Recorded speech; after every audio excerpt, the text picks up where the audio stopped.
കുറച്ച് പഠിച്ചായിരുന്നോ? ഞാനൊന്നും പഠിച്ചില്ല. നീ നുണ പറയണതല്ലേ, നീ എല്ലാം പഠിച്ചോന്ന് എനിക്കറിയാം. അതെ, അവര് വരുന്നുണ്ട്, നമുക്ക് അവരോട് ചോദിച്ചു നോക്കാം.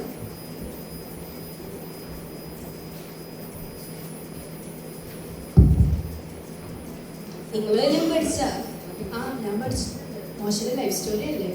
എന്നാ നീ ഒന്ന് പറഞ്ഞേ, ഞങ്ങൾ കേൾക്കട്ടെ. അത് പിന്നെ മോശ, ലേവി അങ്ങനെ എന്തൊക്കെയൊക്കെ അറിയാം. എനിക്ക് അവർ എക്സാമിൽ കഴിഞ്ഞിട്ട് എഴുതേണ്ടി വരും. ബെസ്റ്റ്. അങ്ങനെയാണെങ്കിൽ നിനക്ക് നിന്റെ സ്വന്തം കഥ എഴുതിയാൽ പോരെ, അതാവുമ്പോൾ ഫസ്റ്റ് കിട്ടില്ലേ. അത്രയ്ക്ക് പാടാണ് ഈ മോശയുടെ സ്റ്റോറി. എനിക്ക് അങ്ങനെയൊന്നും തോന്നിയില്ല. ഇത് ഭയങ്കര സിമ്പിൾ അല്ലേ?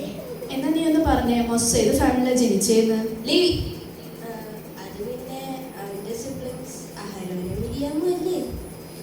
നീ ഒന്നും പഠിച്ചില്ല എന്ന് പറഞ്ഞ് അഭിനയിക്കാറുണ്ടല്ലേ കൊച്ചു കളി. മോശയുടെ അർത്ഥം പറയലടാ മോശ. പിന്നെ എന്റെ പേരിന്റെ അർത്ഥം എനിക്ക് അറിയാനില്ല. ഒരു minute. Hey Google, what is my names meaning? വെള്ളത്തിൽ നിന്ന് വലിച്ചെടുക്കപ്പെട്ടവൻ. ആ പർവ്വതം കൊണ്ടിട്ട പേരാണ്. എന്നാലും ഈ മോശയുടെ ഭാഗ്യം എന്ത്? ഈജിപ്തിലെ അടിമയാവുന്നതല്ലേ, പക്ഷെ കൊട്ടാരത്തിലല്ലേ ജീവിച്ചത്. അത് മാത്രമല്ല, കുഞ്ഞായിരുന്നപ്പോൾ തന്നെ അവനെ കൊന്നേനെ. പക്ഷെ അവിടെ നിന്നല്ലേ ദൈവം അവനെ രക്ഷിച്ച്. ദൈവത്തിന്റെ ഒരു പ്ലാനേ, ഒരു രാജാവ് വിചാരിച്ച പോലെ ആ പ്ലാൻ പിടിക്കാൻ പറ്റിയില്ല. അപ്പൊ നിങ്ങൾ എല്ലാവരും എല്ലാം പഠിച്ചിട്ടാണ് വന്നേക്കണേ. എന്നാ ഞാനൊരു സത്യം പറയാം, ഞാനെല്ലാം പഠിച്ചിട്ടാ വന്നേക്കണേ. എനിക്ക് പറ, മോശെ ഏത് പർവ്വതത്തിൽ വെച്ചാണ് ദൈവം തിരഞ്ഞെടുത്തത്? ഓരോ പർവ്വതത്തില്. അത് ആടുകൾ വെച്ചുകൊണ്ടിരുന്നപ്പോ. എന്നാലും മോശയ്ക്ക് ആടുകളെ വെച്ച് നല്ല ട്രെയിനിങ് കിട്ടിയത് നന്നായി. 40 years ബർബറിൻ പീപ്പിൾസിന്റെ ഇടയിൽ ജീവിച്ചു പോലെ നല്ല ട്രെയിനിങ് തന്നെ വേണം. 1-2 പേരാണോ? 40 lakhs പീപ്പിൾസ് അല്ലേ? നിങ്ങളൊരു കാര്യം ശ്രദ്ധിച്ചോ? എല്ലാത്തിലും 14 കണക്കുണ്ടല്ലോ.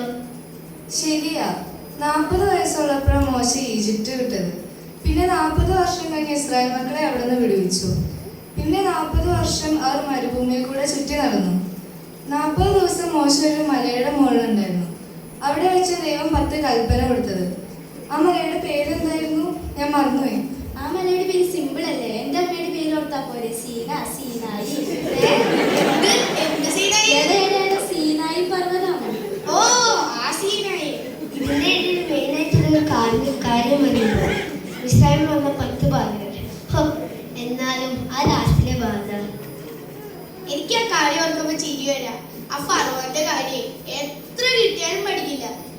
നല്ല തൊലിക്കട്ടിയാ. ഏറ്റവും ലാസ്റ്റ് ആ ചെല്ലറിന്റെ നടുവിലേക്ക് അങ്ങ് കയറിക്കൊണ്ടു. കഴിഞ്ഞില്ല കഥ. മോശയുടെ കയ്യിൽ ആ വടി ഉണ്ടായിരുന്നത് നന്നായി, അല്ലെങ്കിൽ എന്തും പറഞ്ഞ ചെങ്കടലിലെ രണ്ടായി വീതിച്ചേനെ. ആ വടിക്ക് നല്ല പവറാന്ന് തോന്നുന്നത്. വടിക്കൊന്നല്ല പവർ, ദൈവത്തിനാണ് പവർ. നമ്മളൊക്കെ ജസ്റ്റ് ദൈവത്തിന്റെ ടൂൾസ് മാത്രമാണ്. ദൈവമാണ് അവരെ മിസ്രൈമിൽ നിന്ന് വിടുവിച്ച് മരുഭൂമിയിൽ കൂടി നടത്തിയത്. പിന്നെ നമ്മൾ ഇന്ന് കഴിക്കണ പോലെ പിസ്സയോ ബർഗറോ കുഴിമന്തിയോ ഒന്നല്ല, നല്ല ഫ്രഷ് ഐറ്റംസ് ആയ മഞ്ഞയും കാടയിറച്ചിയോ കൊടുത്തത്. അതുമാത്രോ? പകൽ മേഘസ്തംഭം, രാത്രി അഗ്നിസ്തംഭം, കുടിക്കാൻ ഇഷ്ടം പോലെ വെള്ളം, ഇതൊക്കെ കൊടുത്തിട്ടും ഇസ്രായേൽ മക്കൾ ദൈവത്തോട് വെറുത്തില്ലേ? ശരിയാ, മോശനെ സമ്മതിക്കണം. ഇവരുടെ ഒക്കെ ഈ ചൊറിയുന്ന വർത്താനം കേട്ട് അത്രയും നാളോടെ പിടിച്ചു നിന്നില്ലേ. മാത്രമല്ല കാളക്കുട്ടിയുടെ കേസ്, അവർക്ക് വേണ്ടിയാ ചെയ്ത തെറ്റിന് ദൈവത്തോട് മാപ്പ് പറയാൻ മോശ തയ്യാറായി. ഈ കാലത്ത് ആരെങ്കിലും തയ്യാറാവോ? നമ്മൾ തയ്യാറാവോ? അതൊന്നും എനിക്കറിഞ്ഞൂടെ. എന്തായാലും നമുക്ക് വേണ്ട ഒരു മീഡിയേറ്റർ, അത് കർത്താവായ യേശു ക്രിസ്തുവാണ്. ഇങ്ങനെ മോശ ദൈവം പറഞ്ഞ പോലെ നടന്നുകൊണ്ടല്ലേ 120 വർഷം ജീവിക്കാൻ പറ്റിയത്. പിന്നെ സൗമ്യനായ മനുഷ്യൻ എന്നൊരു സാക്ഷ്യം കിട്ടി. പിന്നെ ദൈവം അടക്കിയൊരു മനുഷ്യനും കൂടിയാണ് മോശ. പക്ഷേ കനാൻ ദേശം പോകാൻ പറ്റിയില്ലല്ലോ. മോശ ഒരു മിസ്റ്റേക്ക് ചെയ്തു. കാദേശിൽ വെച്ച് ദൈവം പാറയോട് കൽപ്പിക്കാൻ പറഞ്ഞപ്പം ഇസ്രായേൽ മക്കളുടെ കലഹം കാരണം മോശ പാറയെ 2 വട്ടം അടിച്ചു. അതാണ് ഒരു റീസൺ. ബട്ട് ദൈവം മോശയ്ക്ക് കനാൻ ദേശം കാണിച്ചു കൊടുത്തു. അത് ഏത് പർവ്വതത്തിൽ വെച്ചായിരുന്നു? എന്റെ പപ്പയുടെ പേര് വെച്ചുള്ള പർവ്വതമല്ലേ, നെബോ പർവ്വതം. എന്തായാലും ഇത്രയൊക്കെ തന്നെ പഠിച്ചാൽ ഇത്രയൊക്കെ വീതി. ഒരു കാര്യം കൂടി അറിയണം, നമ്മളും മോശനെ പോലെ സൗമ്യതയുള്ളവനായി ജീവിക്കാൻ പഠിക്കണം. അതാണ് ദൈവത്തിന് ഇഷ്ടം. അതാണ് സൺഡേ സ്കൂൾ ടീച്ചർ പറഞ്ഞ മോറൽ ഓഫ് ദി സ്റ്റോറി. പിന്നെ വേറൊരു ഇമ്പോർട്ടൻറ്റ് കാര്യം കൂടി ഉണ്ട്. എന്തെങ്കിലും പഠിച്ചിട്ടുണ്ടെങ്കിൽ പഠിച്ചൊന്ന് സത്യം പറയാൻ പഠിക്കണം കേട്ടോ.